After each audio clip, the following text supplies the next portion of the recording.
Some cases were never solved. Some calls were never traced. Imagine standing alone in an empty, silent hospital supply room at 3 in the morning. You turn toward the hallway door, expecting a coworker. Instead, there's a tall man dressed in black, standing motionless behind the glass. He's staring right at you, and his smile is far too wide. That was the reality for Emily Carter. She was 27, practical, and highly skeptical of anything she couldn't prove with a chart. In 2018, as a newly hired nurse in an Ohio hospital, she worked the memory care ward, a place governed strictly by medicine and routine. But hospitals shift character after midnight. The daytime rush is replaced by the faint hum of fluorescent lights, distant monitor beeps, and long, empty corridors. Down in the geriatric wing, the patients who are finally supposed to be asleep often stay awake, whispering to people no one else can see. Working the graveyard shift strips away the noise and the crowds, leaving you alone with whatever those elderly patients are actually talking to. In the isolation of the third floor, phenomena that daytime medical staff ignore start to become impossible to overlook. Emily's wing was dedicated to patients with severe dementia and Alzheimer's. Nighttime in these wards frequently brings sundowning, where confusion and agitation peak after dark. Patients often wander the halls or hold conversations with empty chairs, which is exactly how Emily viewed the case of Lena Whitmore. Every single night around midnight, the 86-year-old would ring her bell in tears. She kept pointing to the darkest corner near her bathroom door, terrified of someone she called the man in black. Emily did what any rationally trained nurse would do.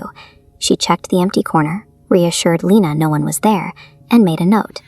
Even when Lena described the figure in vivid detail, a tall man in dark clothes with an unnatural, fixed smile, Emily attributed it to a recurring hallucination. That clinical mindset acts as a shield.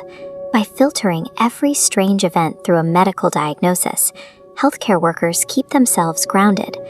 But that logic creates a vulnerability. It leaves you unprepared when a symptom breaks out of a patient's mind and steps into the room. At 2:47 a.m., that clinical shield collapsed. Emily went into the supply room alone to grab medication gloves. The hallway outside was silent, but as she searched the shelves, a heavy knocking began to echo from inside the walls of the small, windowless room. Before she could even locate the source of the sound, someone grabbed her. A firm, freezing cold hand clamped down hard onto her shoulder. Emily spun around instantly, her heart hammering, expecting to see a doctor or a fellow nurse. The room was empty. She backed away from the empty space, and that's when she looked toward the hallway door. Standing on the other side of the glass was the tall, pale man in black. He was staring right at her without blinking, his mouth stretched into a massive grin. Emily bolted out the door to confront the intruder, but the corridor was vacant. No footsteps, no doors closing, silence. At that moment, Emily lost the safety of her skepticism.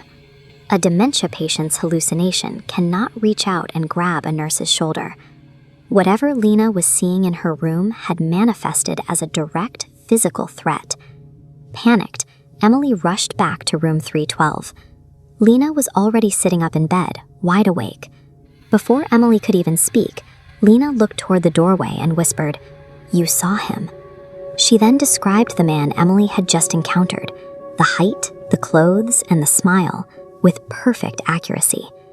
Refusing to accept a supernatural explanation, Emily treated it like a security breach. She grabbed the night supervisor, and at 3:10 a.m., they systematically scrubbed through the digital camera feeds from the third-floor hallway to locate the trespasser. The hallway cameras showed an entirely empty corridor outside the supply room. But when the supervisor paused the footage, Emily leaned in close to the monitor. For one frame, trapped in the reflection of the glass door, was the pale, smiling face of the man. He had been standing directly behind her inside the room. While a tired mind can play tricks, a digital recording is indifferent. The security footage eliminated the possibility of a shared delusion. The entity was now a documented part of the night's events, caught on camera in a space where Emily was supposed to be alone. Emily hurried back to Lena and asked who the man was. Lena explained that he doesn't just wander the halls, he has a purpose. She claimed he waits near the rooms, he smiles, and then someone disappears. He arrives only when someone is about to die. Precisely at 3:33 a.m., the lights on the floor began to flicker. Every heart monitor in the memory care unit began beeping simultaneously. And then an elderly patient down the hall in room 309 unexpectedly flatlined in his sleep. As doctors and nurses flooded the corridor to rush into 309, Emily stayed frozen. Down at the far end of the hallway, near the emergency exit, was the man. He was motionless, watching the chaos and smiling. Then he raised one long arm, pointed directly at Emily, and vanished as the lights dimmed. In that moment, Lena's warning moved from a patient's fear into a grim reality. The entity's presence was no longer a random haunting. It was now tied directly to the loss of life in room 309. Emily retreated to Lena's room, but the bed was empty. The heart monitor beeped normally, and the window was locked from the inside. Finally, a weak voice broke the silence. Emily turned to find Lena pressed into the far corner of the room, her eyes locked on the ceiling. "Don't let him smile at you," Lena whispered. Emily slowly followed Lena's gaze upward. As the overhead light flickered, she saw him. The man in black was clinging to the ceiling above them. His body was bent at unnatural angles, hanging upside down with his pale face tilted directly toward Emily, wearing that same impossibly wide grin. Emily let out a piercing scream, just as the room plunged into total darkness. When the backup lights hummed back to life seconds later, the ceiling was empty, but below it, Lena had collapsed onto the floor. The figure on the ceiling ignored the laws of the physical world. By invading the private space of the room and clinging to the rafters, it demonstrated that no physical barrier could keep it out. When this entity targets a victim, it ignores the constraints of the building itself. Lena Whitmore died later that morning. Before she passed, she grabbed Emily's hand one last time to deliver a final warning. She told Emily that the man doesn't stay in the hospital. She whispered that he follows anyone who sees him. 3 days later, Emily handed in her resignation. She abandoned her career in memory care and made a hard rule for the rest of her life.